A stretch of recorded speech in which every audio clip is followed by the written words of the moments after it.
Assalamualaikum warahmatullahi wabarakatuh.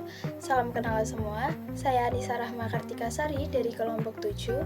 Di kesempatan ini saya akan memaparkan materi tentang opsi saham dalam investasi dan pasar modal. Topik ini menjadi penting karena opsi saham adalah salah satu instrumen derivatif yang sangat populer di dunia keuangan, khususnya bagi investor yang ingin melakukan lindung nilai atau spekulasi. Meskipun belum terlalu umum di Indonesia, opsi saham sangat aktif diperdagangkan di pasar internasional. Nah, mari kita bahas lebih lanjut. Pertama, mari kita pahami dulu apa itu opsi saham.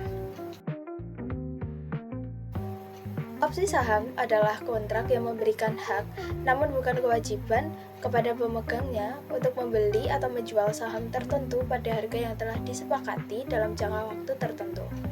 Karena tidak bersifat wajib, investor hanya akan menjalankan opsi tersebut jika dirasa menguntungkan.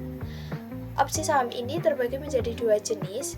Yang pertama call option, yaitu hak untuk membeli saham pada harga tertentu. Yang kedua put option, yaitu hak untuk menjual saham pada harga tertentu.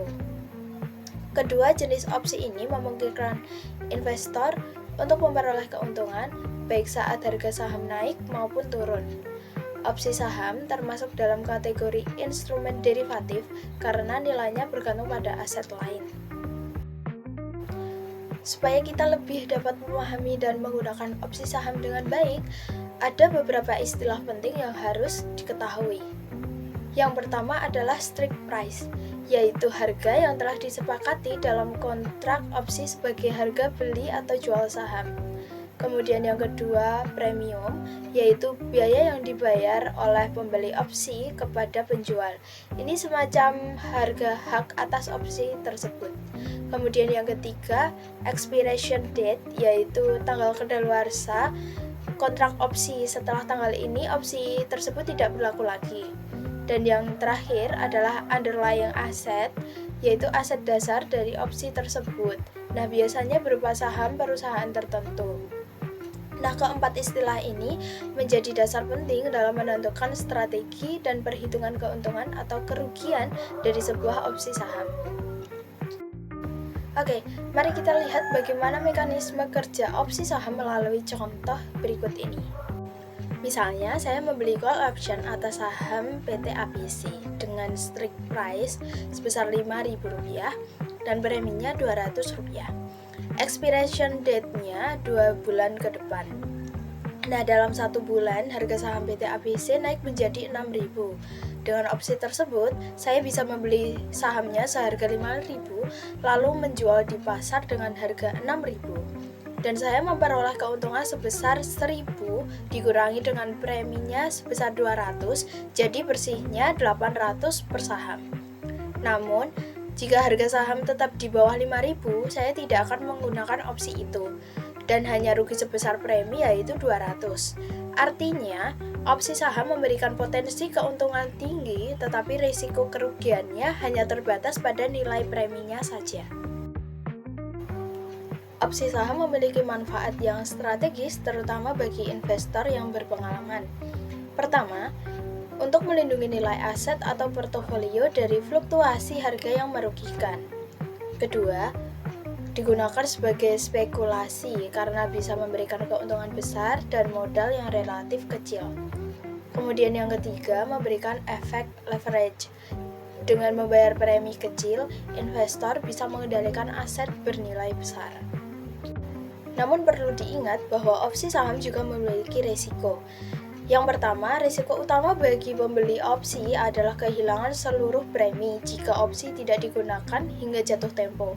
Kemudian yang kedua, risiko time decay, di mana nilai opsi semakin menurun seiring waktu. Yang ketiga, dibutuhkan pemahaman analisis teknikal dan pergerakan pasar agar bisa menggunakan strategi opsi dengan efektif. Di Indonesia sendiri, instrumen opsi saham belum aktif diperdagangkan secara luas. Namun, Bursa Efek Indonesia atau BEI sedang mengembangkan pasar derivatif yang mencakup opsi dan kontrak berjangka. Nah, saat ini kita bisa menemukan instrumen sejenis seperti warrant yang hak untuk membeli saham di masa depan dengan harga tertentu. Kemudian right issue, yaitu hak yang diberikan kepada pemegang saham lama untuk membeli saham yang baru. Nah, di luar negeri, terutama di Amerika Serikat, opsi saham sudah digunakan secara aktif dan bahkan menjadi bagian dari strategi portofolio standar. Strategi umum yang sering digunakan atau dipakai oleh investor profesional antara lain, yang pertama cover call, yaitu menjual call option atas saham yang sudah dimiliki untuk memperoleh premi tambahan. Kemudian kedua protective put, yaitu membeli put option untuk melindungi saham dari potensi penurunan harga. Kemudian yang ketiga adalah straddle atau strangle, yaitu strategi untuk memperoleh keuntungan dari pergerakan harga besar tanpa memprediksi arahnya. Nah, dapat kita simpulkan bahwa opsi saham adalah instrumen derivatif yang sangat fleksibel dan bisa digunakan untuk berbagai strategi investasi. Opsi saham sendiri memberi peluang untuk mendapatkan keuntungan yang besar, baik saat pasar naik maupun turun, serta memberi perlindungan terhadap risiko. Namun, perlu ditekankan bahwa opsi saham bukan untuk pemula karena sifatnya yang kompleks dan penuh risiko. Investor perlu memahami konsep seperti premi, strike price, waktu jatuh tempo, dan strategi pasar. Di Indonesia, meski masih terbatas, pengembangan instrumen derivatif seperti opsi saham akan membuka lebih banyak peluang di masa depan. Dalam investasi, seperti dalam hidup, yang paling berharga bukan hanya hasil akhirnya, tapi juga kemampuan kita memahami risiko dan mengambil keputusan yang bijak. Opsi saham adalah alat, dan seperti alat apapun, hasilnya tergantung pada bagaimana kita menggunakannya dengan pengetahuan, kehati-hatian, dan strategi.